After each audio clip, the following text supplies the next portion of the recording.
Muito boa tarde, estamos começando mais um Dia a Dia com Deus. E nessa semana nós estamos falando sobre crenças e crendices, céu, inferno, simpatias, benzedeiras, horóscopo, o que o nosso povo brasileiro acredita.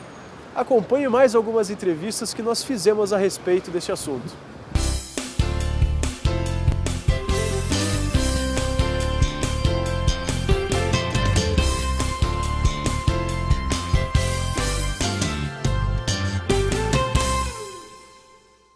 No que você acredita?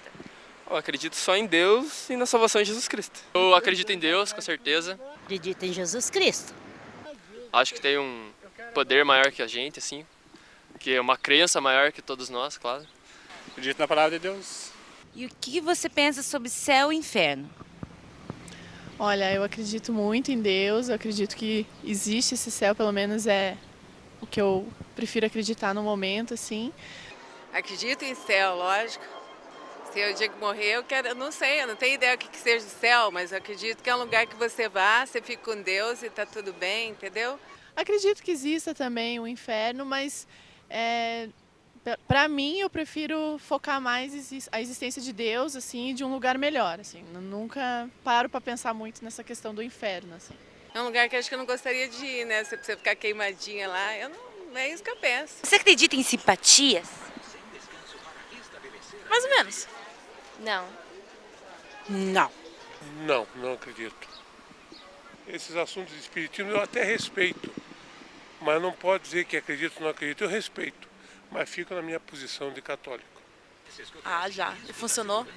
Macumba, para mim, tem assim um sentido de leve trás. Mal olhado? Não, acredito na maldade que o homem pode fazer para o seu próximo, que você vê todo dia. Eu não acredito em nada disso aí. Mal olhado, não. Não, porque se mal olhado funcionasse, não tinha ninguém vivo, né? Acredito. Tipo, a partir do momento que você coloca uma força em alguma coisa, tipo, um pensamento, eu acho que aquilo começa a funcionar já, assim.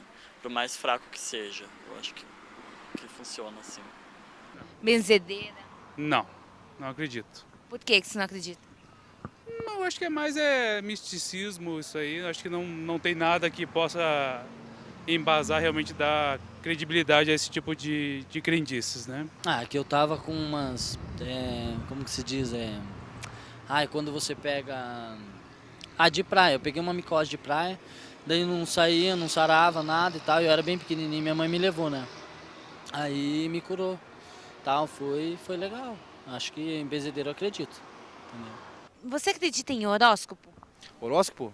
Na verdade, o horóscopo, eu não acredito nesse horóscopo que é descrito aí como informal, né? Mas existe uma lógica. Não, em horóscopo não. Não, é tudo uma grande mentira. Alguém vai lá e escreve alguma coisa e todo mundo acredita. Porque eu acho que o horóscopo é uma coisa muito impessoal, assim, é uma coisa para milhares de pessoas, não tem como ser, tipo, dar certo para todo mundo. Você não é igual a milhões de pessoas, é totalmente impessoal, eu acho. Você é supersticiosa? Não. Sim. Eu acredito em tudo, em passar embaixo de escada e coisas do gênero. Várias coisas, tipo, se fala alguma coisa errada, bate 3 vezes na madeira, e se vê uma escada não passa embaixo, coisas assim, bem supersticiosas. Como você ouviu aí nas entrevistas, o nosso povo acredita em diversas coisas. Isso faz parte do nosso folclore, da característica do nosso povo, mas o que será que a Bíblia tem para nos dizer a respeito disso? No que nós devemos acreditar? Quais devem ser as nossas crenças sob a perspectiva cristã? É o que você acompanha agora com a palavra do pastor Pascoal Piragini Júnior, pastor da Primeira Igreja Batista de Curitiba. O que crê o brasileiro? Esse foi o tema dessa semana e ao longo de toda a semana nós estivemos olhando as crendices populares, as superstições do brasileiro e olhando cada uma delas à luz da Bíblia. Mas hoje a grande pergunta é: o que crê um cristão? Você é cristão? Então, no que deve crer um cristão? Qual deve ser a sua base de fé?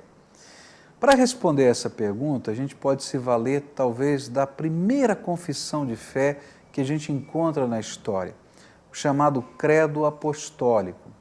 Ele foi escrito por volta do segundo século e representava o pensamento da igreja cristã naquela época, por volta dos anos 100 e pouco depois de Cristo. E ele resume os princípios básicos da fé cristã. Ele, se você lembra, ele diz assim: creio em Deus Pai Todo-Poderoso, Criador do céu e da terra, e em Jesus Cristo, seu Filho unigênito, nosso Senhor, o qual foi concebido pelo Espírito Santo, nasceu da Virgem Maria, padeceu sob o poder de Pôncio Pilatos, foi crucificado, morto e sepultado, desceu ao mundo dos mortos, ressuscitou no terceiro dia, subiu ao céu e está sentado à direita de Deus, Pai Todo-Poderoso, de onde virá para julgar os vivos e os mortos. Creio no Espírito Santo, na Santa Igreja Cristã, a comunhão dos santos, na remissão dos pecados, na ressurreição do corpo e na vida eterna. Muitos de nós já recitamos o Credo dos Apóstolos muitas vezes, mas tantas vezes não pensamos que este credo representa o cerne da fé cristã. O que crê um cristão? Que há um Deus Todo-Poderoso que está no controle e regendo as nossas vidas. Não são os astros que regem a nossa vida, não são as magias que determinam o que vai acontecer amanhã. Há um Deus sobre essa terra, um Deus Todo-Poderoso.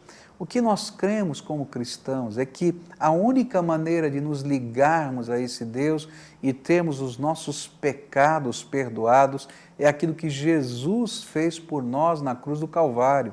É por isso que ele veio a essa terra, ele morreu por nós e podemos ter comunhão com o Deus Todo-Poderoso através de Jesus Cristo, seu Filho unigênito que veio a esse mundo para nos salvar. É por isso que Jesus, explicando o cerne da fé, ele disse algumas coisas que são tremendas, e eu queria ler isso na Bíblia.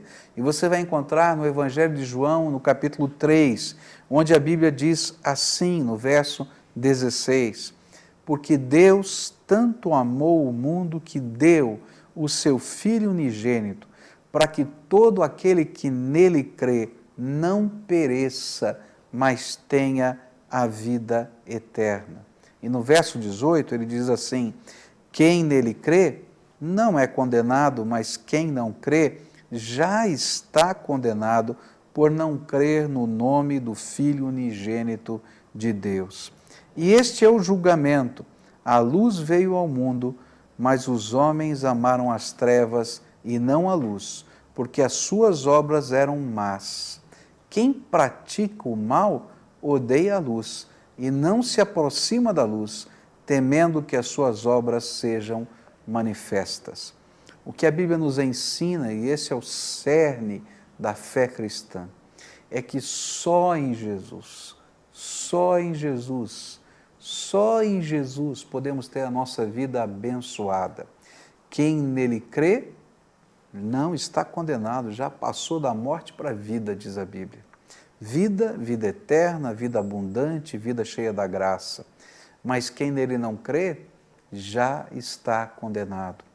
Querido, pare de olhar para aquilo que talvez lhe angustie e você talvez tema, mas comece a olhar para Jesus, autor e consumador da sua fé. Um dia eu fui convidado a ir num escritório de um empresário e quando cheguei naquele escritório, aquela pessoa queria que nós estivéssemos orando por ela. Estava vivendo um momento difícil, alguns problemas, e aquela pessoa então disse, pastor, que bom que o senhor veio, o senhor vai poder orar por mim, porque eu entendo e eu creio nessas coisas transcendentes. Olha ali, atrás da porta tem uma planta chamada Comigo Ninguém Pode, porque se vem aqui com mal olhado, ela já carrega. Aqui tem um copo d'água. Ele começou a me mostrar os vários objetos de fé que ele possuía. Ele cria em tudo e não cria em nada. Mas com Jesus é diferente. A Bíblia nos ensina que Ele é o nosso Salvador. A Bíblia ainda vai nos ensinar mais, Ele é o único e suficiente Salvador. Quando Jesus entra na nossa vida, o Espírito Santo de Deus vem e sela o nosso coração. E Ele coloca dentro do nosso coração uma marca de propriedade, propriedade exclusiva de Jesus Cristo, do Deus Pai Todo-Poderoso e do Espírito Santo. E meu querido, não tem nada que possa nos atingir, porque estamos revestidos da graça de Deus. Eu não preciso ter uma planta, nem um copo d'água, nem um aparador de maldições, como os índios americanos têm, mas na verdade o que eu preciso é que Jesus seja o Senhor da minha vida. Por quê? Porque Ele em mim, a luz de Deus brilha na minha vida, no meu coração e no meu caminho. Mas se Jesus não estiver em mim, então a Bíblia diz que a minha vida está em densas trevas. Eu estou perdido na escuridão dos meus medos e das minhas angústias. A Bíblia nos ensina que a verdadeira crença que produz transformação é quando olhamos para Jesus e deixamos Ele ser o Senhor da nossa vida. Eu não sei no que você crê, talvez você tenha um monte de amuletos, um monte de medalhas, um monte de fitas, um monte de miçangas para fechar o seu corpo. Mas eu quero dizer uma coisa para você, a única proteção que temos e a única bênção que de fato funciona à luz das Escrituras é quando Jesus vem morar dentro do nosso coração. E como é que Ele vem morar dentro do nosso coração? Quando pela fé nós o invocamos e pedimos que Ele tome o controle da nossa vida e nós abrimos mão de todas essas coisas para determinar a nossa fidelidade exclusivamente a Jesus.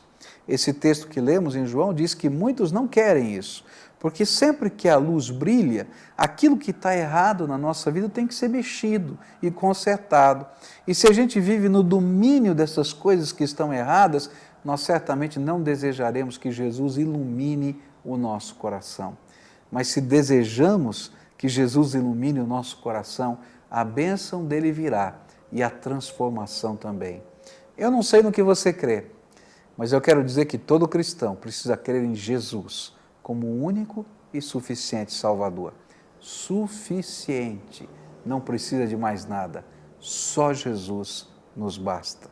Que Deus abençoe você.